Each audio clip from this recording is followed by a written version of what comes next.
Welcome to the Scottish Rite Journal podcast, an audio presentation of the Scottish Rite Journal, brought to you by the Supreme Council of the Scottish Rite, Southern Jurisdiction, Mother Supreme Council of the World.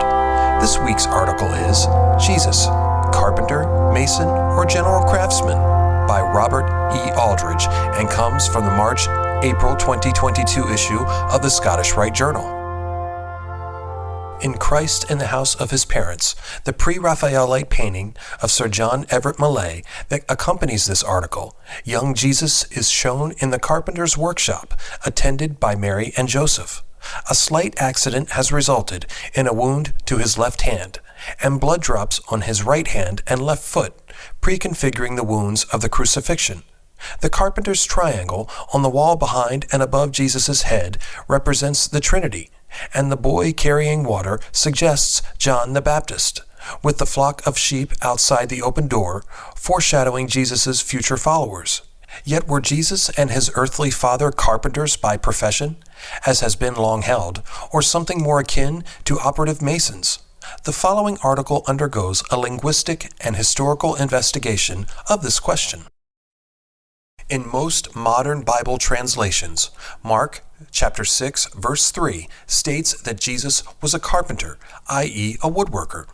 Matthew chapter 13, verse 55 similarly says that Jesus' earthly father, Joseph, was a carpenter. There is evidence, however, that Jesus may not have been specifically a carpenter, but something akin to an artisan or craftsman, stoneworker, or, of special interest for readers of the Scottish Rite Journal, an operative mason. The New Testament was written in Koine Greek, the everyday Greek of the Roman Empire in the mid-1st century CE. There the word used in Matthew chapter 13 verse 55 and Mark chapter 6 verse 3 is tekton. Tekton means a craftsman who works in hard materials such as a stonemason, carpenter, jeweler, or metalworker, blacksmith, silversmith, or the like. In the 400 and 500 years following the creation of the Greek New Testament, it was translated into Latin, Coptic, Armenian, Syriac, and Gothic. The first translations were into Latin, eventually leading to the Latin Vulgate Bible of St. Jerome, created about 400 CE. The Vulgate translation became the standard Bible of the Catholic Church, faithful to the Greek text and also the Hebrew and Aramaic texts of the Old Testament. Jerome translated tekton as faber, the Latin word for craftsman, especially one working with hard materials. Faber was the usual Latin word for blacksmith, mason, and carpenter, and this word is the source of our words fabric and fabricate, though the usual Latin word for carpenter is lignarius. The usual Latin words for mason were faber and structor. In the early 1380s, John Wycliffe, a churchman at Oxford, translated the Vulgate Bible into Middle English. His follower, William Purvey, revised this translation, replacing many Latin terms with Anglo-Saxon words. Many thousands of handwritten copies of Wycliffe's Bible were made, some rendering faber as smith, others as carpenter. Wycliffe's translation of faber as either smith or carpenter shows that at that time there was no firm tradition of Jesus as a carpenter and that Jesus' profession was open to interpretation. In 1516, the Dutch humanist scholar Erasmus of Rotterdam published the first printed Greek New Testament, which used tekton. In 1522, however, a key event happened. Martin Luther published his German translation of the New Testament, widely distributed through the use of Gutenberg's then movable type printing methods. Luther's Bible presented tekton as Zimmermann, the usual German word for carpenter. Luther was often keen to translate in a dynamic equivalence method, i.e., not literal, but in a way that would appeal to the everyday reality of his readers, as Luther explains in his letter on translation. Carpenter, not the German words for artisan or mason, may have been a concept which Luther felt would relate more closely to his readers' everyday experience. In 1611, the King James Bible was created, yet again using carpenter.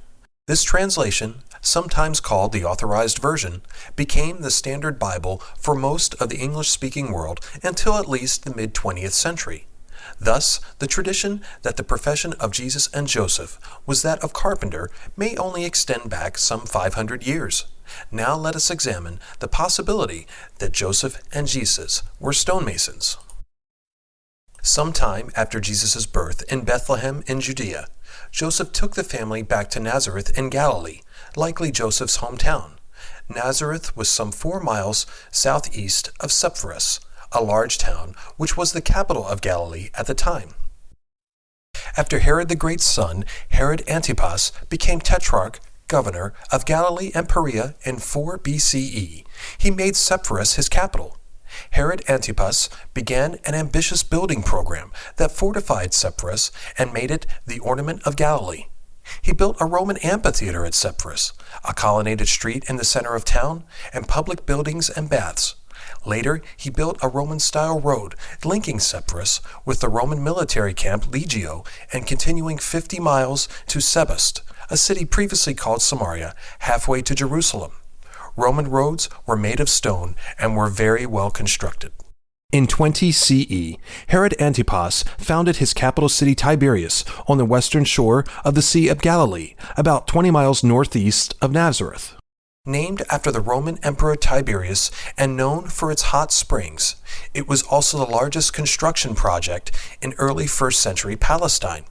City walls and gates, public buildings, temples, a forum, an amphitheater, public baths, colonnaded streets, public statues, and a palace on the Acropolis were all made of stone. Herod Antipas's construction projects required thousands of workers, primarily stonemasons, to build his roads and 2 cities. Admittedly, some carpenters would have been present to make wooden furniture and to make wooden supports for the city's stonework. However, woodworking would have played a relatively small role, and even less in road construction. Rather, the construction workers at Sepphoris, Tiberias, and the road to Sebast were overwhelmingly stonemasons, likely drawn from the inhabitants of nearby villages. Nazareth was only 4 miles from Sepphoris. It is thus more likely that after returning to Nazareth, Joseph the craftsman would have worked at Sepphoris as a stonemason, and possibly at Tiberias and on the road to Sebast. In time, his son Jesus would have followed him into his line of work, meaning that the Gospel's tekto likely means mason, or at least an artisan working in hard materials, including both stone and wood. This should be of interest to speculative masons and others as they look back on the operative traditions of the craft. Any accompanying photographs or citations for this article can be found in the corresponding print edition. The Scottish Rite Journal is published by the Supreme Council of the Scottish Rite, Southern Jurisdiction, Mother Supreme Council of the World. Mark Dreisenstock, 32nd degree, KCCH, Managing Editor. I'm your host, Matt Bowers.